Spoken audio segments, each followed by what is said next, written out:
Welcome to Christ Church and to the Sunday Forum. It's a real privilege to have you all here, and particularly to have Stephen Smith here. I'd like for us to begin this forum with prayer. Let's pray. Lord Jesus Christ, who in this life had nowhere to lay your head, hear our prayers for the homeless, the poor, the hungry, and all those in any need. Protect and uphold them with your power and compassion. We give you thanks for all those who labor tirelessly and selflessly to house the homeless and to lighten the burdens of the poor. As you have entrusted the earth to us, stir up in all of us visions of a world in which all your children share in your bountiful gifts. Then fill us with the strength and will to establish that world which has justice for its foundation and love for its law. We pray in the name of Jesus. Amen. Amen. Well, again, good morning and welcome. We have long wanted to have a forum and talk about some of the issues of housing and homelessness in our community. And we're very pleased and privileged to have with us Stephen Smith, who is the Executive Director of Charlotte Family Housing.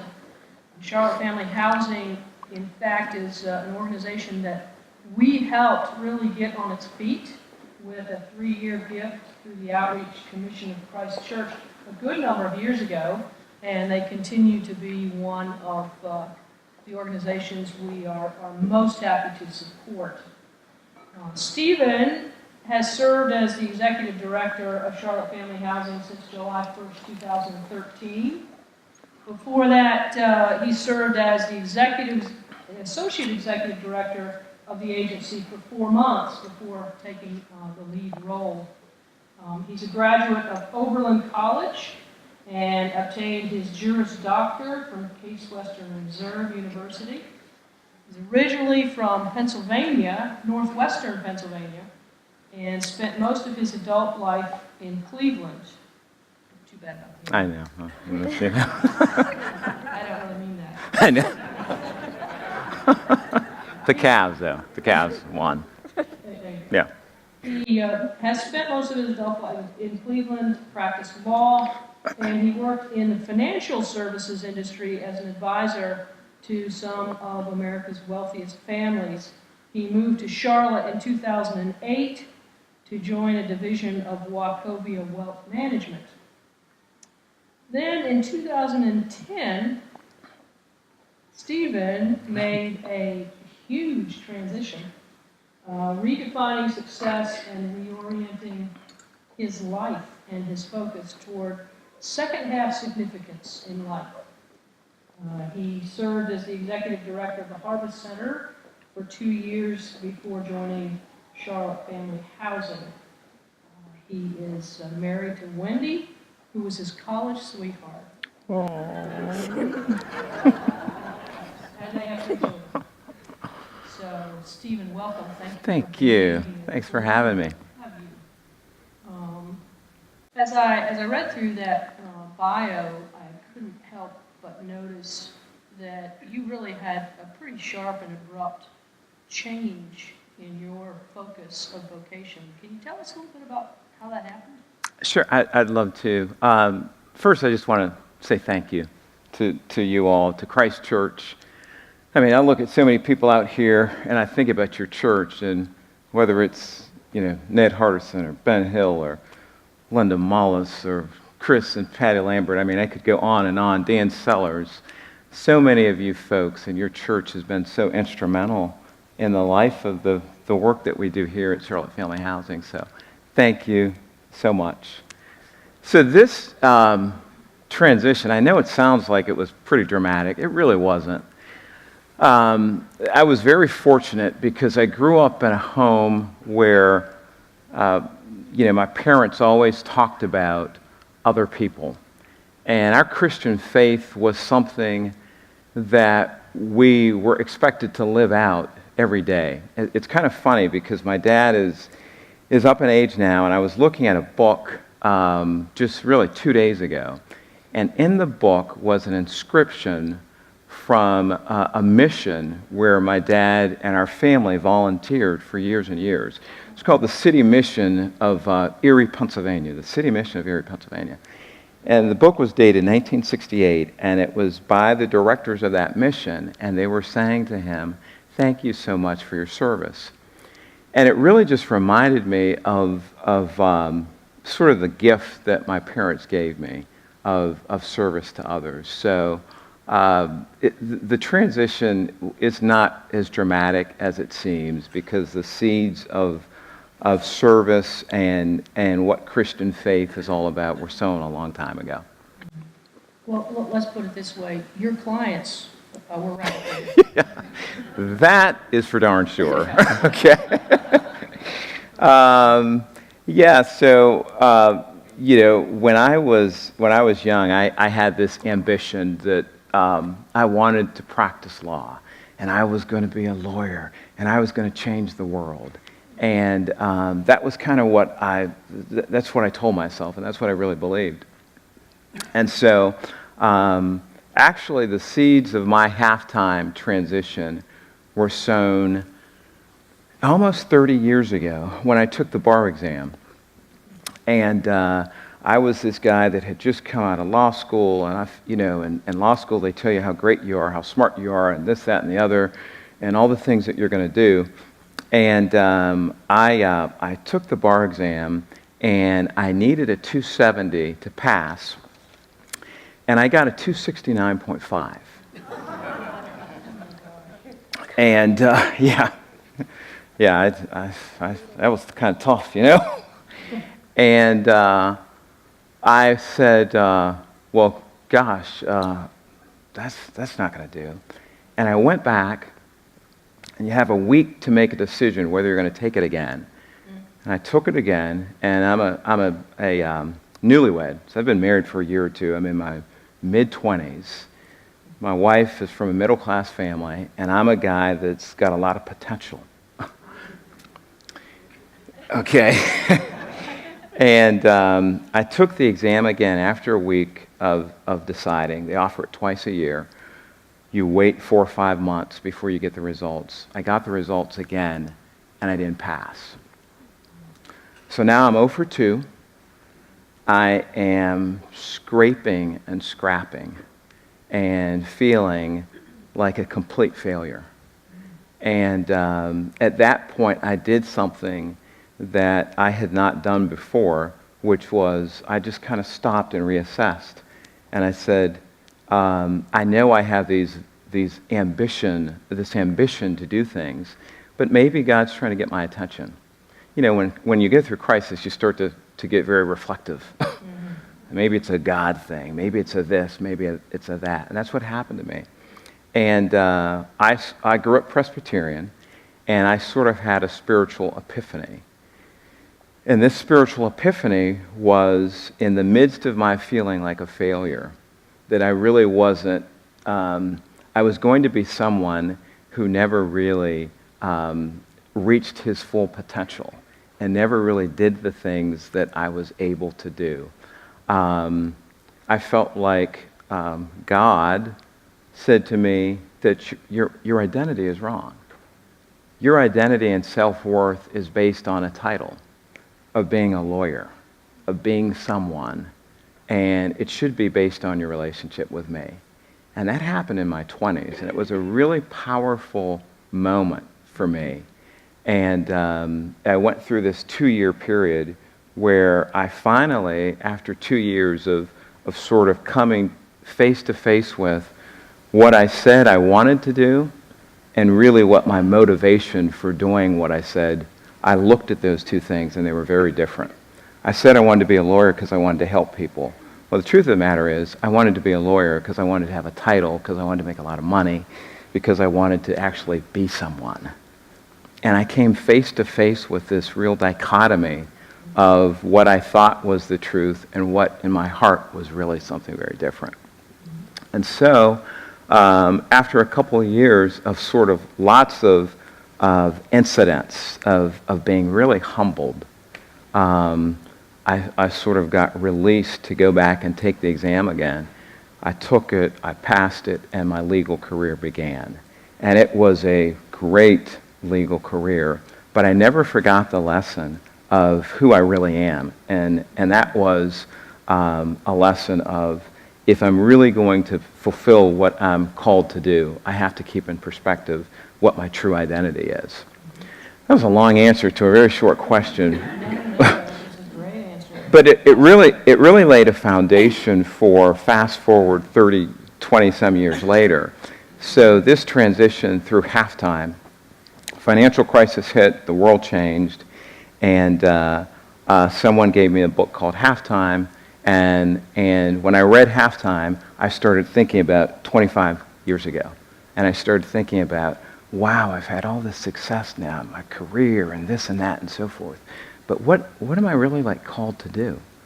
What does it really mean? And what I discovered as I was working with people throughout the course of my career was people had a lot of the same struggles. It didn't matter what their net worth was. It was, what makes me valuable? Where do I get my sense of worth? Is it my net worth? Is it my this, that, or the other? And I saw that in the clients that I dealt with, but I also saw it when I worked when I was on boards of nonprofits, and I dealt with clients, not very hand-to-hand, but I saw a lot of their story. And it was a story of brokenness. It was addiction, it was relationship. Well, that was the same stuff my clients were struggling with that had all this net worth. It was really the same thing that I was dealing with, just in a different context. And so Halftime really galvanized for me this dichotomy. And so I decided to make a transition. Wow. It's an amazing story. Not really. It is. And the interesting thing is that when you finally sort of gave up what you thought you were supposed to be and do, you actually ended up doing the things that you really wanted to do initially anyway. Yeah, it was more a matter of, where does my sense of value and worth come from? Mm-hmm. Does it come from a title? Does it come from a position? Does it come from net worth? What's the basis of my identity? Mm-hmm. And that was, I strayed from that, but that foundation that was laid in my 20s has served me well. Stephen, something we talked about a lot last year was soul purpose. And it kind of sounds like maybe you have had, you had that moment where you were like, what is my purpose and what is that identity, and have now found that at Charlotte Family Housing. Switching gears slightly, sure. We kind of talked about your clients and how maybe your clientele has changed. Will you tell us a little bit about so the families that you all are serving or working with in Charlotte Family Housing are working poor families? Right. And we use that term working poor, I think, pretty liberally and freely. Will you kind of go into a little bit more about who those working poor families are, maybe what jobs they're doing, how much they're earning, and how many there are here in Charlotte? Sure, I would love to, Alice. It's really, really shocking. So in Charlotte, the area median income for about a household of four is about $54,000 a year. So our families are essentially about 30% of area median income, which is about $24,000 a year for a family of four. About $1,600 a month for a family of four. So just imagine if you were trying to live in Charlotte on about $1,600 a month. Charlotte's area median income is a little bit larger, is a little bit more than North Carolina by about $7,000, because we have a great city and lots going on and a strong economy. But imagine a family living on about $1,600 a month. So with that $1,600 a month, the average rent for a couple bedroom apartment in Charlotte. It's about $1,100 a month. Okay, so let's see, I'm making $1,600 a month. Okay, so just an apartment is $1,100. I mean, we have a math problem. It doesn't add up. The clients that we serve are what we call the working poor. So our program is based on not being a charity model, but a partnership model, a model where we say, if you work with us, we'll work with you, but you have to be employed, you have to be working. So they typically work at a grocery store, making minimum wage or a little bit more. They take care of our elderly parents. They do service work. They work in call centers. They work in the hospitality industry. So it's really, for us, we call them the invisible poor, because what happens is, the truth of the matter is we are in contact with these folks typically every day, but they sort of help us do the things that we do every day, but they're sort of invisible to us. You contrast that with what we call the chronic homeless. So those are, generally speaking, the folks that we say are panhandlers, or who you see on Trade and Try-On, stereotypically, who do you see on Trade and Try-On? You won't see our folks on Trade and Try-On. You'll see them at the grocery store and so forth and so on working. It's typically a single mom who has 2 or 3 children, who has been a victim of domestic violence, of some kind of abuse, some kind of trauma. But just think about it. How traumatic is it to feel the weight of knowing that you only bring in a couple $100s a week and knowing what you have to do? I mean, that in and of itself is stress-inducing. To think about, okay, what do I do? And, kids are oblivious to that kind of stuff. These kids, and they have no idea of the stress that is just, that accompanies just working day to day, and trying to figure out how you're going to make ends meet. Not to mention the fact that as much as we talk about the financial poverty that our clients have, they have time poverty. Everything takes a long time because things are so much harder. I mean, that's why it's so great not to give a plug for something, but Ned Hardison, recognized one of the issues that our clients have is transportation, getting from point A to point B. So Ned and some other folks, said, we need a program where clients can have transportation to get back and forth to work. So if you can donate cars and we can get cars, we can get them reliable transportation to get back and forth to work. Because otherwise, to go to work, if you're on a bus that takes you an hour and a half or whatever, you're trying to get your kids to school, you just don't have time. So it is the anatomy of a day for our client is pretty sobering, to be very candid with you. And Stephen, what are the numbers? How many of these invisible poor are living in our city? Is there a sense for what that number is, or do they kind of go under the radar? Well, I was thinking about that, and I've heard a lot of numbers thrown out. I've heard 32,000, I've heard this, I've heard a ton of numbers. But I was thinking about it, and thinking about these comments today. I think when we talk numbers like that, it's too overwhelming. I think it would be better to sort of personalize the number. That's why I think about a Linda Mullis and a Len Muller and a Sophie Wood, and I think about a Hope Team. And Hope Teams are things that you folks have done here at Christ Church. They got in relationship with one mom and her kids. You can talk 32,000, we can talk 10,000, you can say that there are 4,000 children that are experiencing homelessness in our community today. But we can just find one. If we get in relationship with one, it will absolutely change our life. It's amazing if you walk beside one, because they're all around us. And that's what Len and Sophie and Linda and Bill and tons of, I don't want to start mentioning a bunch because I'll forget a whole bunch, but that's what they did. They got in relationship with one family, and it's life-changing. So it's really the relationships then that are helping your families kind of overcome some of these obstacles and barriers that might be in place. It is totally the relationships. We call them hope teams. And so what happens is when you get in and when we say relationship, all that means is there's a family that's in our program that's experiencing homelessness or experiencing poverty. And people come beside them and are their cheerleaders and fans. They're not their saviors. They don't give them money. They're not trying to bail them out. They're just trying to be a support system, a natural support system for them.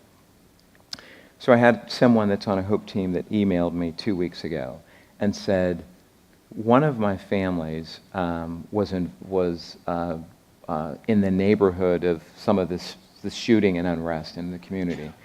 And they said, we have to do something. And I said, well, what do you suggest? And they said, we have to do something because this is family now.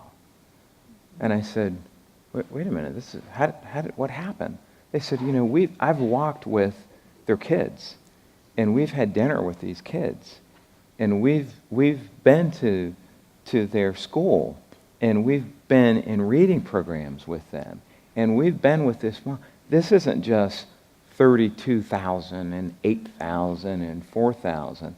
This is so-and-so and her children. It's very, very personal. And that's what happens, how the needle gets moved for our city, I think.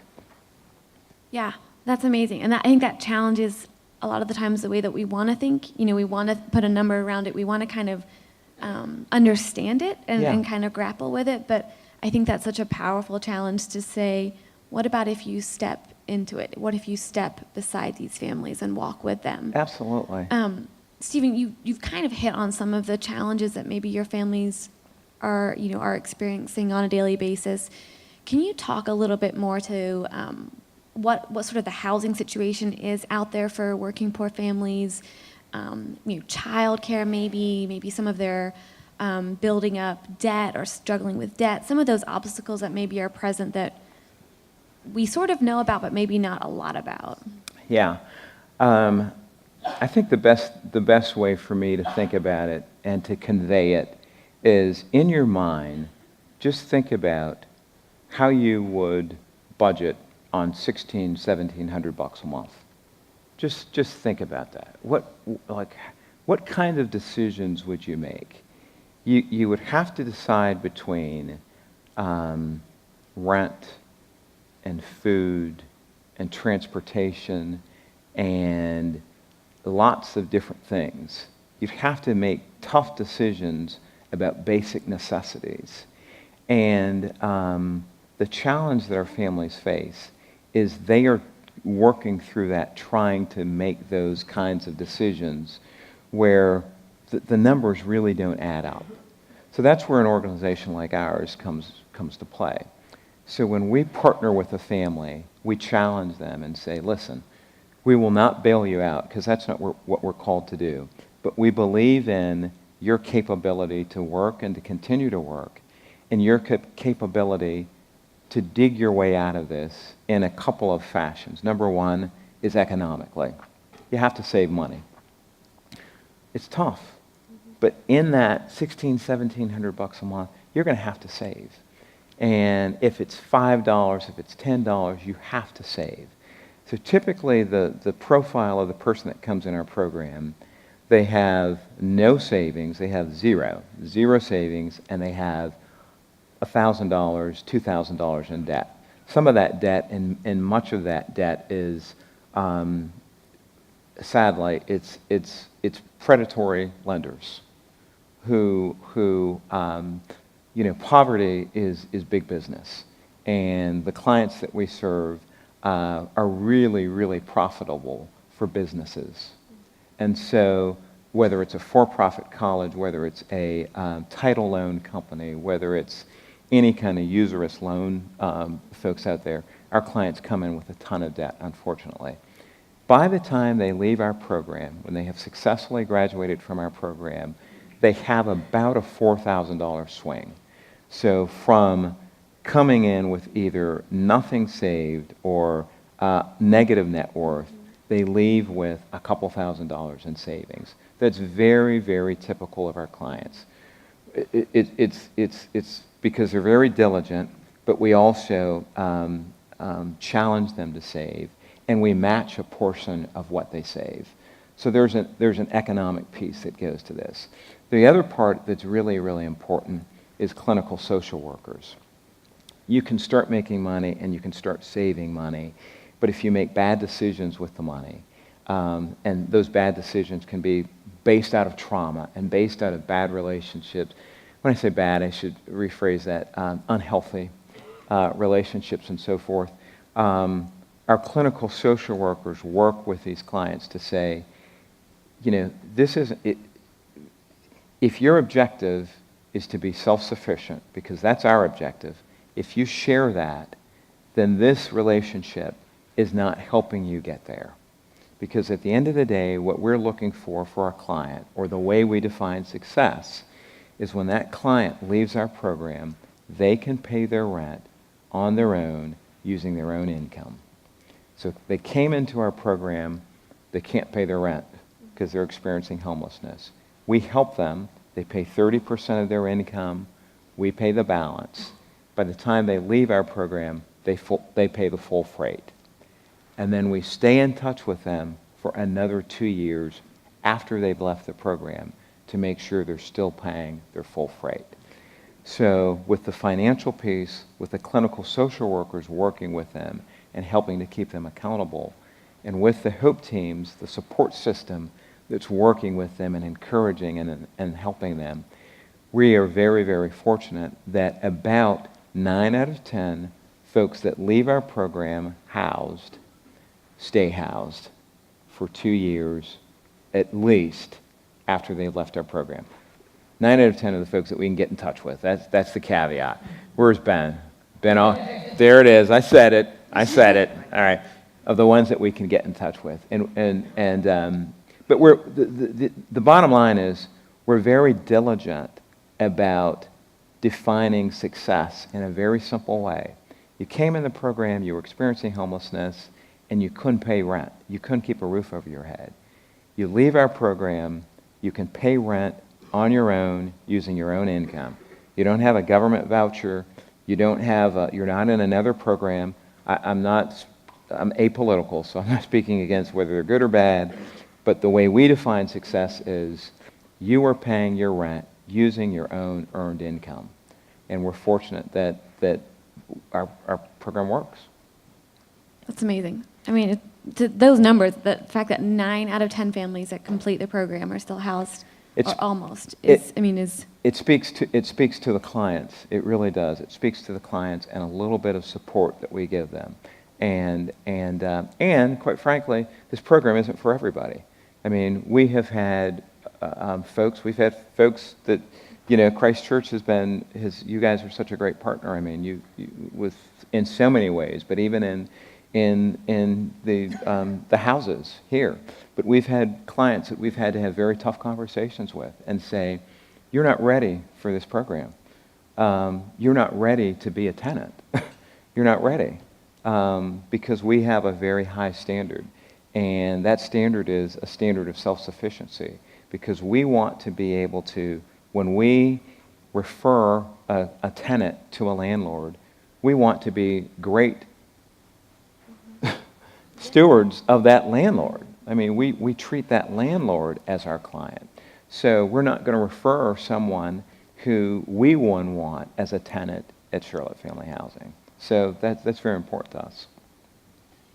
Yeah, and it seems like empowerment seems to be the sort of the key word too that keeps coming up of you're looking to teach and work with the family so that they have the skills so that they don't need you guys. That's exactly right. You almost don't kind of want to put yourselves out of business. That's exactly right. And really what we found is these families, they want to be self-sufficient. We do around the holidays, around Christmas, we do what's called a Jubilee store. We don't believe in just giving people, again, no other programs do this and it's great and it's fine, but the way our program works is you buy Christmas toys. We don't just rain down as great big Santa Claus and just give you toys and stuff. So we have a program called a Jubilee store, and it's every December, I think it's 8th and 9th this year. And the clients will come and buy toys for their children. You should, and we don't make money off of it. They're donated, and it's very discounted. But it's the pride that they have because they've saved money for months and months, and they've budgeted for Christmas. And it's something that they do. And I've been to the store, and I've seen the mother that says, I think about Arlene, who was here, who's a graduate. And I saw Arlene 3 years ago, and she was buying for her kids. And it feels amazing. It wasn't that we gave her a handout. It's that she saved her money. She purchased the gifts for her kids. It's the same thing with Jumpstart. We don't just give them a car and say, well, here we go. We're the great nonprofit that's going to be your sugar daddy. If you want transportation, you're going to have to be able to, buy the car, pay the gas, pay the insurance, and so forth and so on. So, which are all the skills that they will need going forward once they are out of the program with you all. That's the end game, self-sufficiency. So every opportunity that we get to build that into everything that we do is what's important to us. I was wondering, Stephen, about, after the Scott shooting, how did your clients deal with that? What was the effect on your families with that? It's, I hear so much from the African American community that they don't feel any sense of hope or respect from the authorities in Charlotte. And how did it affect your families? Well, I'll tell you what, it's really kind of funny. There were some unintended consequences. So one of the ways it affected a client was the rapid transit was shut down on Trade Street. And our client works second shift. And she's on the public transportation. And she called a social worker at 9 o'clock and said, I can't get, all the social, and political and all of that stuff, it didn't really impact our clients because our clients live with trauma. That was not like a big issue to them. In our clients' lives, there's just a lot of bad stuff that happens every day. It really impacted more our volunteers and folks that said, "Oh my gosh, what's going on, or what can we do, or is there something we can do?" But our clients are so in the trenches of trauma and trying to figure out how they can make $1,600 a month stretch that it was really white noise to them. I know. So it's just, yeah. I do think that one of the important things that your program does, it's helpful to us, is that whole idea of the relationship with somebody who's different from you changes both people involved. Yeah. And to me, I think that's the thing that's going to actually change Charlotte ultimately. It's not going to be some big, huge program or an influx of money from somewhere, but the one-to-one relationship is what really makes a difference. It's like the woman who called you up and said, "We've got to do something because we're so upset about this." That's because they have become a part of one of your families. Yeah, that's so true. So last night I saw, I'm a little bit tired because I saw the Fab Four. That was the Beatles tribute band. Was anybody there? I missed it. It was a great concert, by the way. And it was at Night Theater, and it was, these tribute bands are some, but this one was a really, really good tribute band. And so they did, the Beatles song Revolution. And I sort of had a flashback to when I was growing up in Pennsylvania. And we had the stop signs. And these, I was just a kid, but on the stop sign they wrote, "The War." And I don't know if they did that here in Charlotte, but that was pretty, in Pennsylvania, it was pretty prominent. Stop the War. And I had a flashback to Pennsylvania, and it was in the 60s, and we attended this Presbyterian church, and I was just a kid, and Martin Luther King was assassinated. I didn't really know who Martin Luther King was. I was a kid. But my mother was crying, and she came back and she said, we're not going to go to that church anymore, this particular church. It wasn't a Presbyterian church. It was not a church. She said, we're not going to go to that church anymore, and because they said it was good that they killed him. And I didn't understand. I didn't really know what was going on. All I knew was that my mother was crying, and she was very emotional. And I'm thinking about this last night as I'm listening to this tribute band and the Beatles and the song Revolution. And I remember my mother saying that the church, and she was speaking out of her experience, but she said the church wasn't the one that was going to lead the revolution. It wasn't going to be the church, because the church was going to be too comfortable. And it was the hippies, and it was the counterculture folks, and it was the revolutionaries. And I thought, it's not supposed to be that way.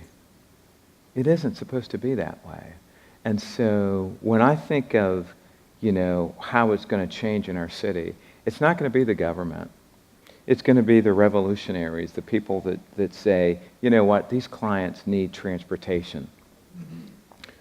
Ned the revolutionary. It's going to be the Ben Hill. If someone can find a hobby for Ben Hill, just anything can be whatever you want, you would be doing me a huge favor, okay? I see him probably more than my wife, okay? I just need, Kathy, can you find something, Housing is his hobby. Oh, that's his hobby, okay. Urban Ministry Center, men's shelter, there's a lot of them out there. Now, revolutionary though, serious, you get people that are passionate, that say it's just not right. It's not right to see a mother with 3 kids struggling. It's not right. If the church isn't moved with compassion, who is going to be? If we aren't, who's going to do it? If the folks that are on Hope teams and the folks that find a need with whether it's transportation, whether it's with match savings account, if we don't do it, who's going to do it?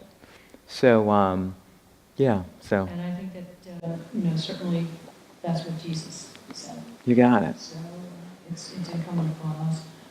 We have about 10 more minutes, and I wanted to open this up for questions so that you all will have an opportunity to ask Stephen some questions. So do I have, I've got one back there. Stephen, you mentioned that the kids are kids, and they're kind of innocuous to what's going on in their parents' lives. Through the process in your program, do the kids get out of oblivion? Do they become financially, emotionally, economically aware of what's going on? Okay, we want to repeat the question so that everybody can know what we're talking about. Sure. So the question is that Stephen had mentioned that the kids were pretty unaware of what's going on with their economic sort of situation. Throughout the program, and as they go through the program, do they become more aware of what situations they are in, what financial hardships they're going through, and sort of the reality of their situation? Yeah. I would say yes and no. The honest answer is yes and no. 2/3 of our clients really are children. our kids we have a shelter program where they're in, for about 90 days. The families are in we call it shelter, but it's like a dorm room. They're there for about 90 days, and then they're leased up in apartments all over the city. So across about 25 zip codes all over the city, we have almost 170 families across about 25 zip codes all over the city. So when they're in an apartment and they are just there, they don't really get a sense of what's going on because mom is working and they're in some ways oblivious to it. But we try to do programs that help stabilize the children. So we've started some things on some financial literacy for children. One of the things that we've tried to do is if you stabilize them from an education standpoint so that they're in the same school, you kind of bring a constant to their life so there's not a lot of the disruption. The McKinney-Vento Act really helped that. Not to get too much in the weeds of it, but it was some legislation that said that if someone's experiencing homelessness, you have to get them transportation to their school. So for the most part, we try to serve the children primarily through helping their parents, but if we can stabilize them from an education standpoint and do some things around education, that's really the biggest thing. One of the ways, though, that it impacts this is a great story, that it impacts the mother, though, is I was in an apartment with a social worker and a mom, and it was her first apartment in our program. And the mom had all her papers and her stuff, and she's experiencing homelessness, and she's got all her stuff that's in basically boxes. And she's meeting with her social worker, talking about the different things that are going on in her life. And she pulls out this file, and out falls a tooth. And it's a tooth, and I look at it, and I said, "It looks like a tooth." And I didn't know what to say. And she said, "Yeah, it is a tooth." And I just kind of awkward feeling. And I said to her, and she said, "Well, I got to tell you, because we've been homeless and we've been living in shelters and we've been just with all around in different places, my son's tooth fell out and I didn't have a pillow to put his tooth under so the tooth fairy could come. And so I'm so happy to be at Charlotte Family Housing where I have this apartment where I can put his tooth under a pillow." These are the things that are the unintended consequences of instability in your life. Just the little, I never thought, it never dawned on me, these little things that we take for granted like that. Can you tell us specifically the steps you take with the specific family, and what is the cost range per family, soup to nuts, your process? Yeah, great question. Stephen, if you just let me. Oh. So just the question is, what are the step-by-steps that Charlotte Family Housing takes with each family, and then the cost of the program from beginning to start with each of those families? Great. So the step is a client gets, a working mom gets referred to Charlotte Family Housing. She has to have children. It's usually a mom. It's not always a mom, because we do have single dads and we have husbands and wives. It's kind of rare, but we do have, I should say, couples that come into our program. They're there initially in what we call a shelter. So for the first 90 days, they're kind of triaged. They don't have to worry about paying any rent. That we're just basically stabilizing them. We introduce them to a clinical social worker who meets with them on a weekly basis. We introduce them to a housing resource coordinator who begins the process of finding out, where do you work, where do your kids go to school, and what can you afford from a rent standpoint. You're going to pay 30% of your income to rent, but what are the logistics? Do you have transportation, or you're on a bus line? How can we work those logistics out? Once we get that sorted out, we get them, they go through this process where they identify an apartment and they get leased up. They sign the lease, they pay 30%, we pay the balance, and then they continue in our program for about 2 years. It costs about $10,000, that's the all-in cost, to manage these families while they're in our program. That's the cost of the social worker, that's the cost of the housing support person. That's exclusive of the full cost of the subsidy that we pay for them, that 30%. At Charlotte Family Housing, we pay out every month anywhere from $50,000, $60,000 a month, sometimes more. Last year, I think we peaked at 70, I think one month we hit 80, $1,000 per month in checks that we write to landlords all over this city, 25 zip codes, rental subsidy checks that we write every month for these families. One more. So I think one of the underlying problems that you guys probably face too is that these people are working off of minimum wage, right? Which, I don't know, I believe that minimum wage wasn't meant to be a working wage, and it's kind of, become that in the country for a lot of people. So what do you all do, if anything, to kind of help these families, if they are on minimum wage, get skills or recognize skills that they have that can kind of move them into more of a working wage that can support them? So if they come out of the program, instead of making the same thing that they made when they came in, maybe they're in a better job where they can, make a little more. So the question is a little bit about minimum wage versus living wage and what Charlotte Family Housing does to work with their families and their clients to help the families maybe move up in their profession or develop skills so that they can move from a minimum wage to a higher wage and help them be more self-sufficient. Another great question. So let me start at the end. So when folks graduate from our program, on average, they're making about $2 more per hour than when they started in our program. Now, they end at about 11, 12 bucks an hour. So it's not like they're out of the woods yet, but it's about a $2 per hour increase from inception to program completion of the folks that have successfully completed our program. The practical answer is a lot of them have second jobs. That's the very practical answer. So they're working second jobs. The other thing that we do is, we work with them on sort of the soft skills and then the trade skills. Soft skills like interviewing, social capital, how do you position yourself?